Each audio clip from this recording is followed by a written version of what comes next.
Number 4, Moha. Moha means an illusionary attachment towards something or someone.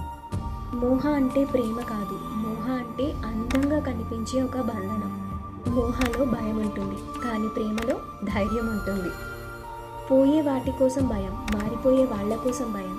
కానీ మనం పూర్తిగా జ్ఞానం సంపాదించుకున్నప్పుడు మోహ మారుతుంది. మనుషులు నీ లైఫ్లోకి వస్తారు పోతారు, కానీ నీ క్యారెక్టర్ మాత్రం లైఫ్ లాంగ్ ఉండాలి. గుర్తుపెట్టుకోండి, ఈ లోకంలో ఏది పర్మనెంట్ కాదు. మనుషులకి కాదు, వాల్యూస్కి అటాచ్ అయి ఉండండి. ముందు నేను నాది అని అనడం ఆపేసి ఇది నా బాధ్యత అని అనుకోండి. మోహాన్ని మనం కరెక్ట్గా ఉపయోగించుకున్నట్టయితే అది మనకి స్ట్రెంగ్త్ లాగా మారుతుంది. ఎలా అంటే మోహాన్ని మనం డిసిప్లిన్కి, సర్వీస్కి, సాధనకి అటాచ్ చేసినట్టయితే మనం ఎలా మారుతామంటే ఇది నా లైఫ్లో లేకపోతే నేను లేను అనే దగ్గర నుండి ఇది నా లైఫ్లో ఇప్పుడు ఉంది, ఉన్నంత వరకు నేను బాగా చూస్తా అనే జ్ఞానానికి వస్తారు. అప్పుడు మోహం మీకు బంధనంగా కాదు, భక్తిగా మారుతుంది.